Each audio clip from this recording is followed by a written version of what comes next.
Et la parole est le centre de notre vie. Mais nous avons aussi son Esprit Saint. Amen.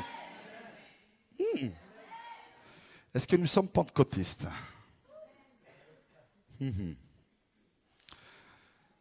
Normalement, les pentecôtistes ont le feu de l'Esprit Saint dans leur vie, dans leur cœur. Amen.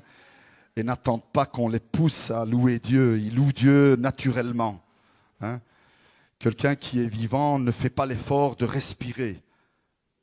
N'est-ce pas? Vous ne dites pas, bon, maintenant il faut que je respire. Maintenant il faut que je respire. Maintenant il faut que je respire. Vous ne faites pas ça, hein? N'est-ce pas? Vous respirez naturellement parce que vous êtes vivant. Amen? Celui qui est rempli de la puissance et de l'Esprit de Dieu loue Dieu naturellement. Amen. Rappelons-nous de cela. Parce que l'ennemi voudrait nous faire oublier que nous avons l'Esprit Saint avec nous. Jésus l'a dit lui-même, il est bon pour vous que je m'en aille au Père, parce que lorsque je serai arrivé près du Père, je vous enverrai le Consolateur, l'Esprit Saint. Et qu'est-ce qu'il fera, l'Esprit Saint? Non seulement il vous consolera, il vous fortifiera, il vous encouragera, mais il vous guidera dans toute la vérité. Il vous convaincra de péché, de justice et de jugement. Et vous savez c'est quoi le jugement? C'est que Dieu a déjà vaincu le diable. Il est déjà jugé. Alors soyons-en convaincus, parce que beaucoup se laissent convaincre de péché. Ils acceptent Jésus-Christ. Beaucoup se laissent convaincre de la justice de Dieu et acceptent la parole de Dieu comme guide pour leur vie, mais beaucoup ont du mal à se laisser convaincre de jugement. Ils vivent leur vie un peu monotone. Ils se laissent frapper des gifles. C'est vrai que Jésus a dit qu'il faut tendre l'autre joue, mais pas au diable. Hein? Pas au diable. Hein? Le Seigneur nous a donné une armure, un casque, une épée, et quand il se présente, montrons-lui cette belle armure et notre belle épée. Et disons-lui, si tu viens, quelqu'un qui veut faire avec moi ça? Au diable ce matin? Vous êtes gêné? Moi, je ne suis pas gêné. Hein? Si tu viens, fais attention à toi. Alléluia. Bien, je vous invite à prendre votre Bible avec moi dans l'évangile de Luc.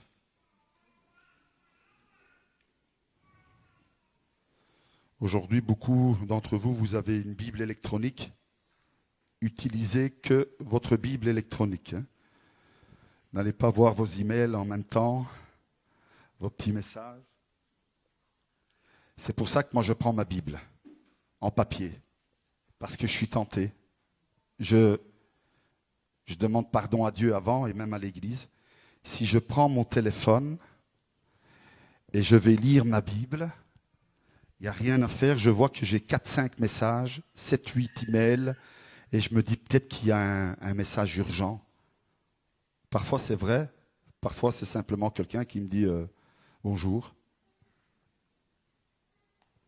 Alors, on se fait prendre au piège, on se laisse détourner.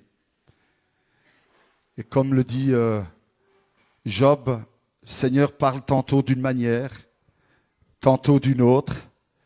Et l'homme n'y prête pas attention, parce qu'il prête attention à toutes les autres choses.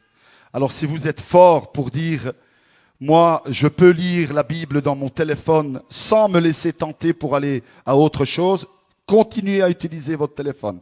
Si vous n'êtes pas assez fort, prenez votre téléphone, mettez-le dans votre poche et à la bibliothèque, il y a des belles Bibles. Et vous verrez que vous serez tout autant bénis avec votre Bible en papier. On va prendre Luc chapitre 24. C'est une histoire très connue.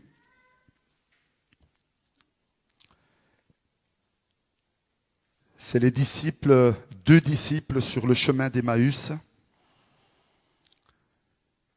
Luc 24, Luc chapitre 24, verset 13. Il y a quelques versets, on va les lire ensemble, mais c'est des versets importants parce qu'ils démontrent des choses que l'on va ensuite partager. En tout cas, ils parlent des choses que l'on va ensuite partager durant la prédication. Donc, Luc 24, verset 13 dit « Et voici, ce même jour, 2 disciples allaient à un village nommé Emmaüs, éloigné de Jérusalem de 60 stades. Et ils s'entretenaient de tout ce qui s'était passé. Pendant qu'ils parlaient et discutaient, Jésus s'approcha et fit route avec eux. Mais leurs yeux étaient empêchés de le reconnaître. Il leur dit, « De quoi vous entretenez-vous en marchant, pour que vous soyez tout tristes ?» L'un d'eux, nommé Cléopas, lui répondit, « Es-tu le seul ?» Imaginez, hein, ils sont en train de parler à Jésus là. « Es-tu le seul séjournant à Jérusalem qui ne sache pas ce qui est arrivé ces jours-ci ?» « Quoi ?» leur dit-il. Et ils lui répondirent, excusez-moi, ils lui répondirent ce qui est arrivé au sujet de Jésus de Nazareth, qui était un prophète puissant en œuvre et en parole devant Dieu et devant le peuple. Et comment les principaux sacrificateurs et nos magistrats l'ont livré pour le faire condamner à mort et l'ont crucifié. Voilà ce qu'ils disent maintenant à Jésus. Nous espérions que ce serait lui qui délivrerait Israël. Mais avec tout cela, voici le 3e jour que ces choses se sont passées. Il est vrai que quelques femmes d'entre nous nous ont fort étonnés. Ben voyons.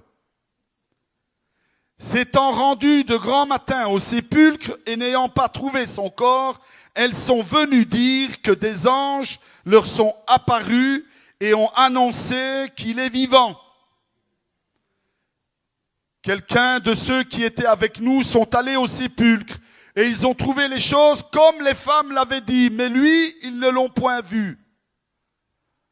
Alors Jésus leur dit, « Ô homme sans intelligence et dont le cœur est lent à croire tout ce qu'ont dit les prophètes. Ne fallait-il pas que le Christ souffrit ces choses et qu'il entrât dans sa gloire ?» Et commençant par Moïse et par tous les prophètes, il leur expliqua dans toutes les Écritures ce qui le concernait, lui. Lorsqu'ils furent près du village où ils allaient, il parut vouloir aller plus loin, mais ils le pressèrent en disant « Reste avec nous, car le soir approche. Le jour est sur son déclin. » Et il entra pour rester avec eux. Pendant qu'ils étaient à table avec eux, il prit le pain, et après avoir rendu grâce, il le rompit et le leur donna. Alors leurs yeux s'ouvrirent et ils reconnurent, mais il disparut de devant eux. Et ils se dirent l'un à l'autre, « Notre cœur ne brûlait-il pas au-dedans de nous lorsqu'il nous parlait en chemin et nous expliquait les Écritures ?» Se levant à l'heure même, ils retournèrent à Jérusalem et ils trouvèrent les 11 et ceux qui étaient avec eux assemblés. Et disant, « Le Seigneur est réellement ressuscité et il est apparu à Simon. » Et ils racontèrent ce qui leur était arrivé en chemin et comment il l'avait reconnu au moment où il rompit le pain. Amen. Quelle histoire incroyable, n'est-ce pas? Je ne vous cache pas que chaque fois que je relis cette histoire, je croule sous l'étonnement. Mais avant de pointer le doigt sur les autres, avant de chercher la poutre qui est dans l'œil, non, la paille. Avant de chercher la paille qui est dans l'œil de ton voisin, regarde la poutre qui est dans le tien, nous dit Jésus. Donc ne condamnons pas trop vite ces 2 disciples qui sont en train de marcher, mais je vous avoue que maintenant, chaque fois que je relis ce passage, je ne peux pas m'empêcher d'être surpris parce qu'ils racontent des choses, ils disent des choses, ils confirment que oui, cela fait 3 jours que Jésus est mort. Des personnes, des femmes sont allées au sépulcre, quelques-unes des nôtres sont allées, donc ils se considèrent être des intimes de Jésus. Ils ne disent pas nous avons entendu parler dans le village ou dans la ville. Ils disent quelques-unes des nôtres sont allées au sépulcre et là, ils ont vu 2 anges qui leur ont déclaré que celui qu'ils cherchent n'est plus dans la tombe, il est ressuscité. Elles sont retournées à la maison, là où nous étions, et quelques-uns des nôtres sont aussi partis avec elles. Elles ont été voir. Nous connaissons qui c'est, Pierre et Jean, n'est-ce pas? Et Jean, qui était plus jeune, est arrivé avant Pierre. Vous vous rappelez de ça, hein, quand nous pouvons lire ces passages-là. Et ils disent qu'ils sont aussi revenus, donc ils étaient encore là, dans la maison. Hein. Ils sont revenus et ils ont confirmé. Mais, voilà. C'est vrai que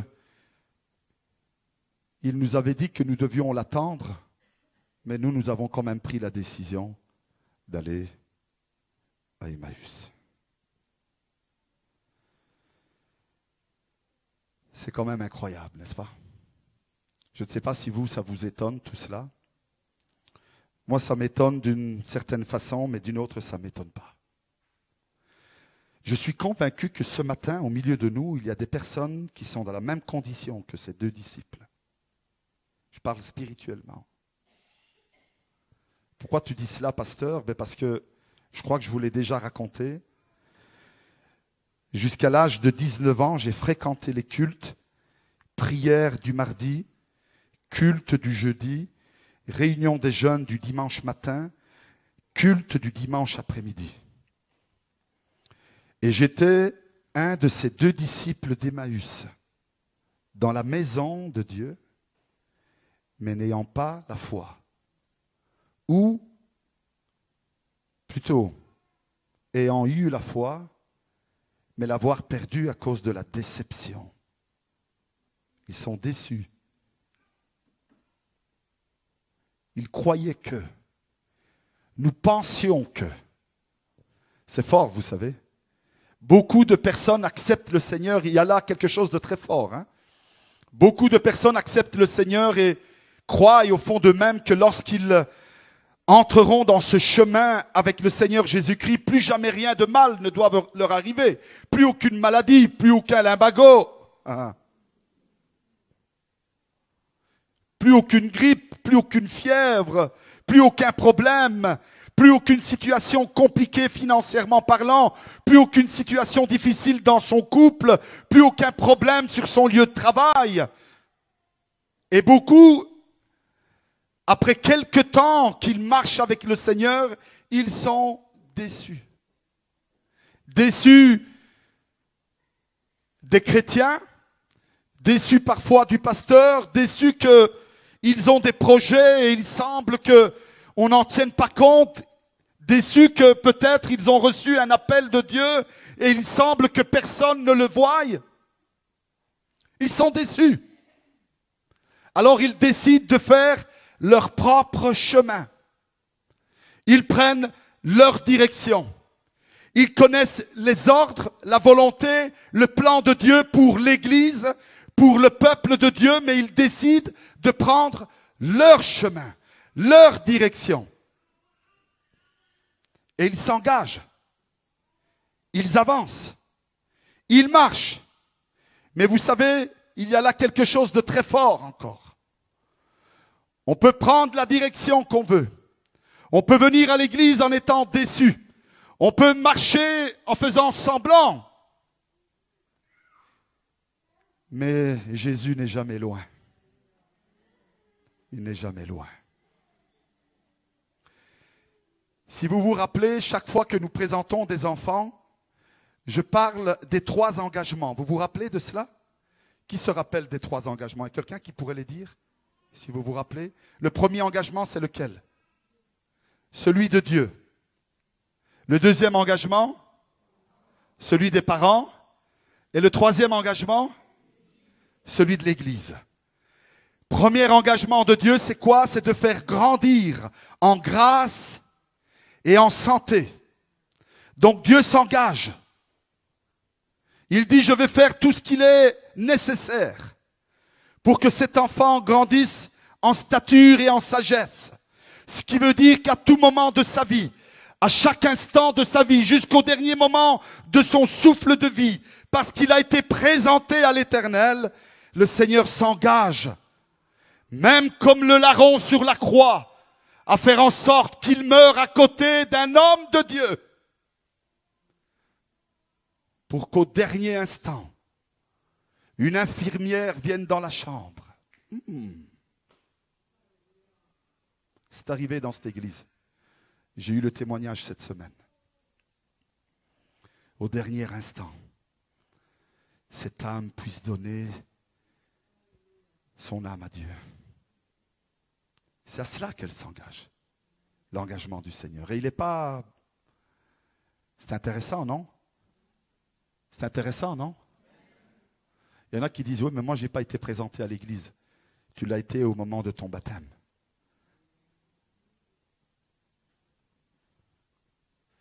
On a prié avec toi, on a prié pour toi, et toi-même, tu as confessé ta foi en Jésus-Christ. Mais voilà. Est-ce possible que des personnes qui ont marché avec Jésus, vu les miracles et la gloire, la puissance de Dieu, puissent à un moment donné prendre leurs décisions et prendre leur route et avancer et ne plus tenir compte de tout ce qu'ils ont entendu, tout ce qu'ils ont vécu, tout ce qu'ils ont réalisé toutes ces années dans leur vie? Alors oui, c'est possible.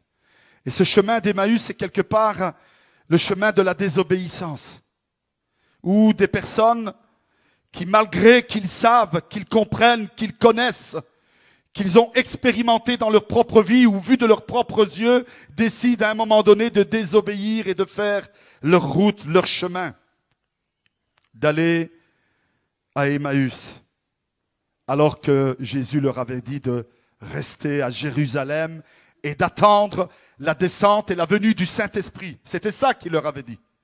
Il ne leur avait pas dit quand, mais il leur avait dit d'attendre jusqu'à ce que le Saint-Esprit vienne. Et après de là, ils pouvaient partir partout. Dans la ville, dans les villages, aux alentours, dans les nations, aux alentours, pour prêcher la parole et l'évangile. Mais jusque-là, jusqu'à la venue de l'Esprit Saint, ils devaient attendre à Jérusalem. Et pourtant, désobéissant à ce que Dieu leur avait dit, ils s'engagent dans un chemin croyant que c'est la meilleure chose à faire. Le chemin d'Emmaüs n'est pas seulement le chemin de la désobéissance, mais aussi de l'indifférence, de l'incrédulité.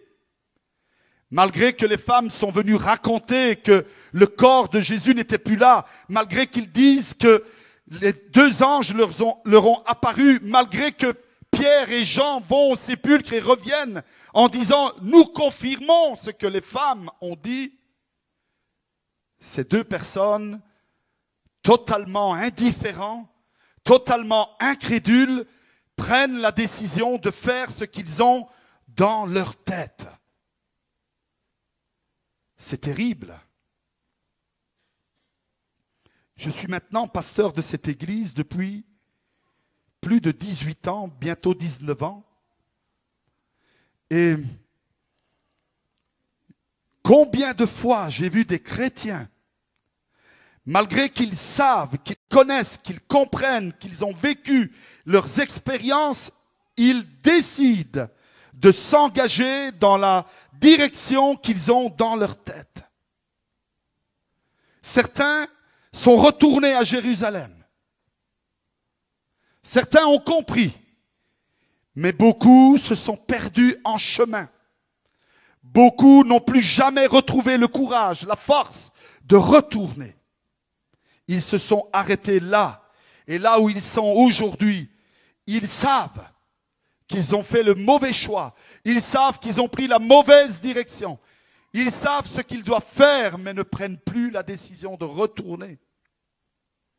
Ils ont entamé ce chemin de la désobéissance, de l'indifférence, de l'incrédulité. Combien ont eux-mêmes vécu dans leur propre vie des miracles, des actions de Dieu. Et puis, parce qu'ils sont déçus de quelque chose, toutes ces choses qu'ils ont vécues, tous ces témoignages qu'ils ont entendus, deviennent de simples histoires du passé. Et totalement indifférents, continuent dans la direction qu'ils ont décidé de prendre. Je ne sais pas si Dieu te parle ce matin, mais en tout cas, une chose est certaine. Dieu ne veut pas que tu restes dans cette condition d'indifférence, d'incrédulité, de déception. Ce qu'il désire, c'est que tu prennes conscience pendant que tu entends. Et c'est ce que Jésus va faire. Alors qu'ils sont là, dans ce chemin de la déception, du doute, parce que le chemin d'Emmaüs, c'est aussi ce chemin-là. Non seulement c'est le chemin de la désobéissance, de l'indifférence, de l'incrédulité, mais c'est aussi le chemin de la déception, du doute et de la tristesse. Rappelez-vous des paroles que nous avons lues. Jésus va leur dire, mais pourquoi êtes-vous si tristes ? Que s'est-il passé que vous avez un visage si triste ? Permettez-moi de vous dire une chose. Oh là là. Beaucoup disent que le visage est le reflet de l'âme. Alors, même si beaucoup d'hommes se maquillent, mais c'est pas courant, hein? Mais les femmes, beaucoup de femmes ont l'habitude, et je n'ai rien contre ça. Je ne suis pas en train de parler des maquillages et de toutes ces choses-là. C'est bien de prendre soin aussi de son corps et de son visage. Mais, allez, une fois je suis venu à l'église en semaine et j'ai vu quelqu'un et j'ai dit « Ouh, tu m'as l'air vraiment fatigué ». Il m'a dit « Non, non, je ne me suis pas maquillé aujourd'hui ».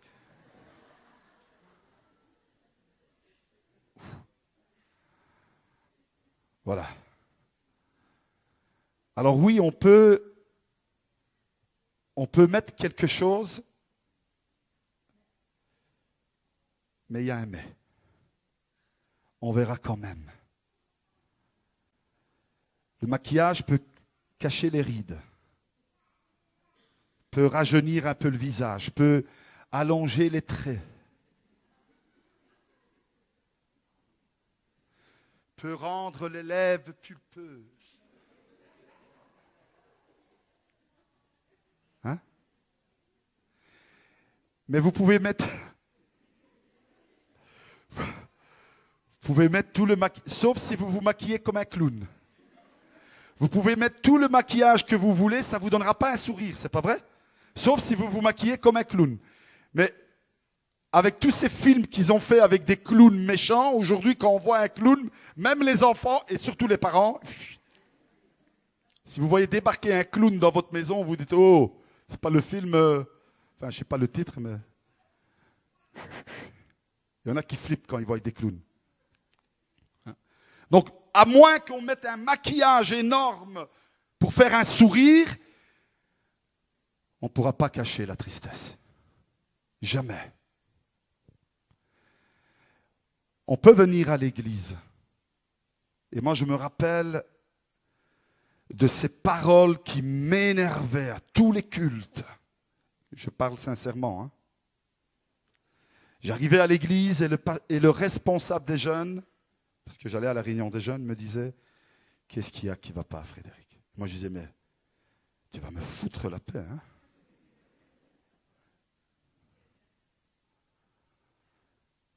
qu'est-ce qu'il y a qui ne va pas? Alors, par expérience, me rappelant que j'étais à deux doigts de faire une bêtise, même dans le culte, bien aujourd'hui, je me préserve de demander à certains, à chaque fois que je les vois, qu'est-ce qui ne va pas? Je ne le fais pas. Mais croyez-moi, je serai tenté de le faire à chaque fois. Qu'est-ce qui ne va pas? Ah, on peut dire tout de suite, tu sais, ça ne va pas, c'est à cause de ça, hein, c'est à cause de ça. Vous savez, les deux disciples d'Emmaüs ont dit, oui, oui, nous, on croyait qu'il allait libérer le peuple d'Israël et qu'il allait devenir notre roi, et donc on est déçus de cela. Mais Jésus n'avait jamais dit ça. C'est pas vrai? Jésus a même dit, mon royaume n'est pas de ce monde. Donc, comment est-ce possible de croire des choses alors que ce n'est pas ce que Jésus nous a dit? Et parfois, nous sommes convaincus de certaines choses dans notre vie, on a ces idées en tête, mais la réalité, c'est pas ce que Jésus a dit et qu'il n'a pas dit. La réalité, c'est ce que nous pensons, nous croyons, ou nous voulons, ou nous désirons, qui n'est pas dans le plan et dans la volonté de Dieu. Et parfois, on s'obstine. Et alors, on est déçu. Et on prend un chemin, une direction. C'est tout ça, le chemin d'Emmaüs. Mais ce qui me réconforte, c'est que dans ce même chemin de la désobéissance, dans ce chemin où malheureusement, ce cœur était rempli d'indifférence, d'incrédulité, de tristesse, de déception. Malgré que ce chemin représente tout cela, je suis vraiment heureux parce que ce chemin est aussi la prise de conscience qu'il faut retourner à Jérusalem. C'est ça aussi le chemin d'Emmaüs. Je ne sais pas si tu es dans ce chemin-là aujourd'hui. Mais ce que le Seigneur nous dit ce matin, si tu n'y es pas, tu risques un jour d'y entrer dans ce chemin. Mais il faut que tu te rappelles ce que je t'ai enseigné, ce que tu as reçu dans ta vie, ce que tu as vu de tes yeux et entendu de tes oreilles. Il faut que tu t'en rappelles. Et à un moment donné, il faut que tu prennes conscience. Malgré l'incrédulité qu'il y avait dans ces deux cœurs, malgré l'indifférence, malgré l'obstination et la décision d'en faire qu'à leur tête, Jésus va quand même à leur rencontre. Jésus va quand même marcher avec eux dans ce chemin de la désobéissance. Excusez-moi, je vais le dire, c'est dingue. C'est possible ça? C'est possible que Dieu marche avec nous dans notre chemin de la désobéissance, bien sûr, parce qu'il ne veut jamais être plus loin que la distance de son bras tendu vers nous. Est-ce qu'on comprend ça? La distance que Dieu met entre lui et nous n'est jamais plus que la distance de son bras tendu. Jamais plus. Et donc, oui, même dans ce chemin de la désobéissance, même dans ce chemin de l'incrédulité, de la tristesse, de l'indifférence, Jésus est là. Et il marche. Et il parle. Si je devrais raconter ces années obscures avant ma conversion, où je refusais toutes ces choses que Dieu disait. Combien de fois Dieu m'a parlé d'une manière et d'une autre, et me faisant comprendre. Je dois vous raconter quelque chose, c'est important. C'est important. 18 ans, je passe mon permis. Vous savez, enfin, c'est plus comme ça maintenant, mais avant, quand on avait 18 ans, c'était la liberté. On va faire tout ce qu'on veut, on va aller partout où on veut, Voilà. Maman est à la maison, parce que papa, moi, n'était plus là. Et donc, maman ne verra pas tout ce que je fais. La liberté complète. Et donc, qu'est-ce que je fais? C'est pour vous dire que Dieu est toujours là. Écoutez bien, écoutez bien. J'ai un peu honte de le raconter, mais c'est important que je le raconte. Les années, voilà, j'achète une vieille voiture, on la répare, 1 an, 2 ans. À 20 ans, j'achète ma nouvelle voiture. Vous savez, Dieu a fait des choses incroyables dans ma vie. Hein. C'est un orphelin qui vous parle. Hein. 20 ans, j'ai ma nouvelle voiture. Wow. Et je ne sais pas pourquoi, à un moment donné, enfin, 19 ans plus ou moins, à un moment donné, dans ma tête, je me dis, oh, je vais faire monter une jeune fille dans ma voiture. Pasteur, qu'est-ce que tu dis là? Attendez. Attendez. Dieu, il est très fort, hein? Mais il est vraiment très fort. La première femme que je vois qui fait de l'autostop, je la fais monter dans la voiture. Dieu, il est très fort, écoutez bien. À un moment donné, je roule en voiture. Vous savez, à ce moment-là, les jeunes filles de l'église, vous ne pouviez pas les faire monter dans la voiture. Parce que si quelqu'un de l'église vous voyait avec une jeune fille de l'église, c'est plus comme ça maintenant. Hein. Mais à ce moment-là, c'était comme ça. Mais moi, je dis, les jeunes filles de l'église, je ne les fais pas monter. Mais si je vois une femme qui fait de l'autostop, je la fais monter. Et donc, je suis tellement convaincu dans ma tête, et tellement prêt, je regarde partout, mais il n'y en a pas ici. Je roule. Il faut que je trouve une femme qui fait de l'autostop. Et à un moment donné, je vois une belle blonde qui fait du stop avec des hauts talons et tout. Je me dis, waouh, je m'arrête. Et là, je m'arrête et j'ouvre le carreau. Et la dame me dit, est-ce que vous pouvez me porter à Charleroi, s'il vous plaît?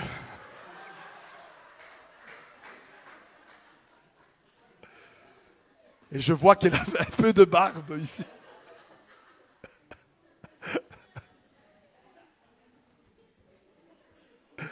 C'était pas une vitre électrique. Hein.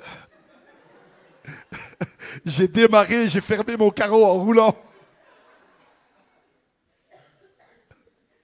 Oh mon Dieu. Dieu extraordinaire. Dieu extraordinaire. Je ne sais pas si je t'avais déjà raconté ça, Stella.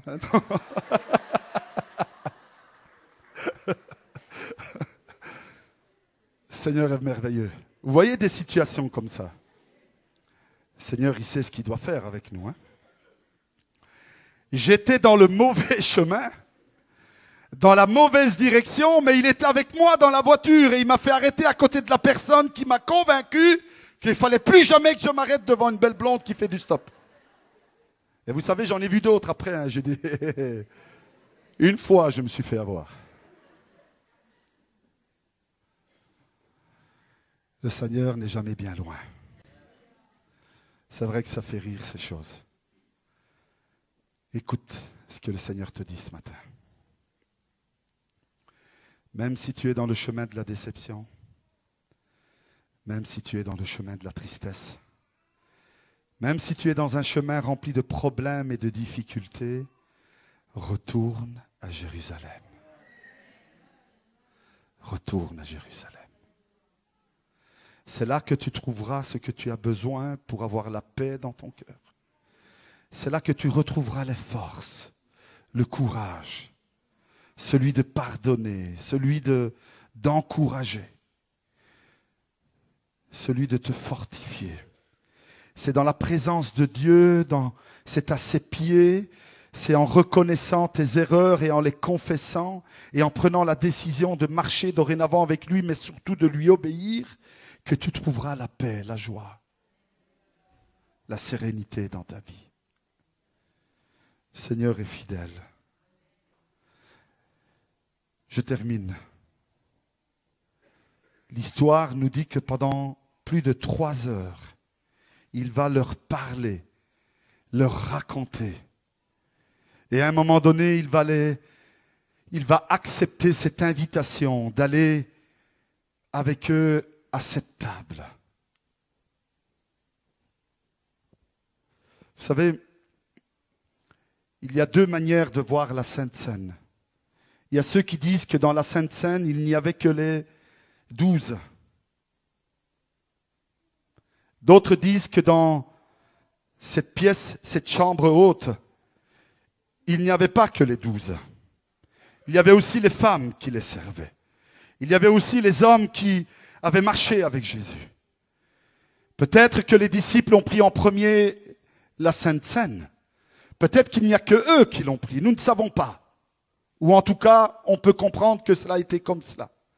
Mais d'après ce que nous dit ce passage, ces personnes, lorsqu'ils ont vu Jésus rompre le pain, ils se sont rappelés ce qu'ils avaient vu de leurs yeux. Et la foi est revenue dans leur cœur. Ce matin, lorsque tu t'approcheras de ce pain et de ce vin, que ton cœur puisse s'ouvrir vraiment à l'Éternel et que tu puisses comprendre, reconnaître, accepter, recevoir dans ta vie ce qu'il a accompli pour toi et uniquement pour toi parce que tu es la personne la plus précieuse à ses yeux. Dieu dit dans sa parole, alors que nous étions encore pécheurs, alors que nous sommes encore pécheurs, il a envoyé son Fils unique, Jésus-Christ, pour que nous soyons sauvés, pour que nous soyons pardonnés, pour que nous marchions avec lui, pour que nous voyions sa gloire, sa puissance, mais surtout pour que nous soyons bénis. Chers jeunes, il y en a beaucoup dans cette église. Et je remercie Dieu pour cela. Vous serez déçus dans vos choix, dans votre chemin. Peut-être que vous rencontrerez une âme que vous pensez qu'il sera ou elle sera celle avec qui vous vivrez le restant de votre vie. Elle vous décevra. Mais sachez que Dieu ne vous décevra jamais. Jamais. Jamais.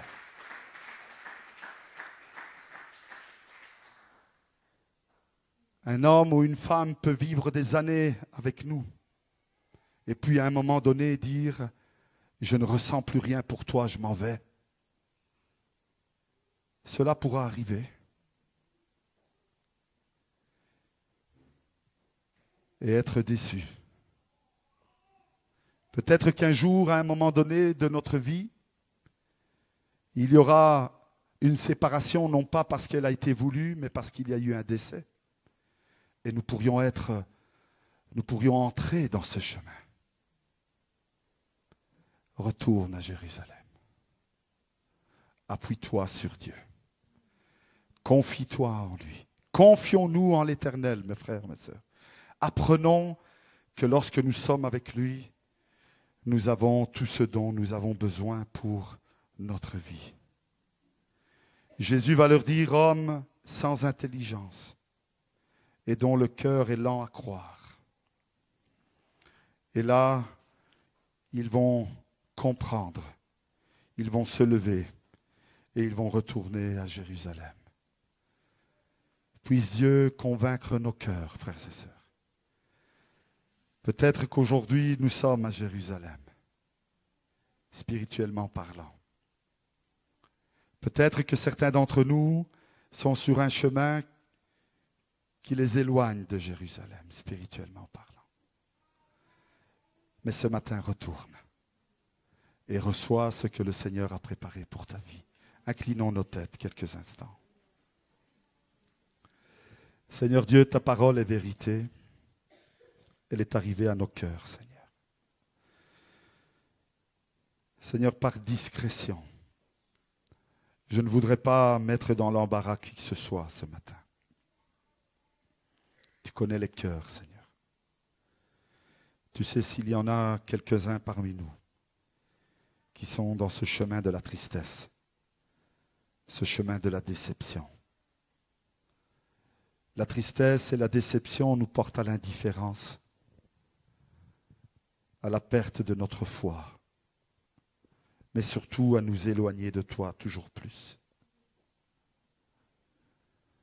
Ces personnes ne sont jamais arrivées à Emmaüs, Seigneur Dieu, ils se sont arrêtés dans cette auberge.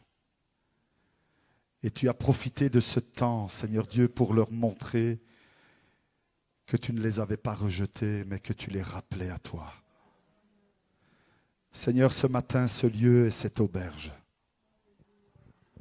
Et cet endroit où tu veux manger avec nous, où tu veux partager avec nous ce pain et ce vin, Seigneur Dieu. Que nous puissions le faire nôtre et au moment où nous nous approcherons de ce pain et de ce vin, Seigneur Dieu, que nous puissions réaliser, comprendre combien tu es bon et merveilleux. Nous laisser convaincre par toi, Seigneur Dieu. Non pas par la multitude des paroles, mais par toi. Et nous engager à marcher avec toi, à avancer avec toi, Seigneur Dieu. Seigneur, je te remets chacun d'entre nous ce matin, mais d'une manière particulière ceux qui peut-être sont sur ce chemin d'Emmaüs, ce chemin de l'éloignement. Seigneur, que tu touches leur cœur, tu les aides et les soutiennes, tu te révèles à eux ce matin et tu leur permettes, à travers ta parole, de revenir vers toi. Seigneur, merci parce que tu nous fais du bien. Tu nous aides et tu nous soutiens, Seigneur. Et tu n'es jamais trop loin de nous, si ce n'est de la distance de ton bras, qui est continuellement tendu vers nous, Seigneur. Que nous-mêmes, nous puissions tendre le nôtre vers toi ce matin et continuer notre chemin avec toi. Seigneur, je veux te prier que tu nous aides, chacun de nous, et particulièrement ceux qui sont dans ce chemin, qu'ils reviennent vers toi ce matin, qu'ils prennent la décision et qu'ils reçoivent de toi, Seigneur Dieu, la paix, le pardon, mais surtout la bénédiction qui ne peut venir que de toi et d'aucune autre personne ou aucune autre chose. Seigneur, je te remets chacun d'entre nous. C'est ma prière, c'est notre prière dans le nom puissant de Jésus-Christ. Amen.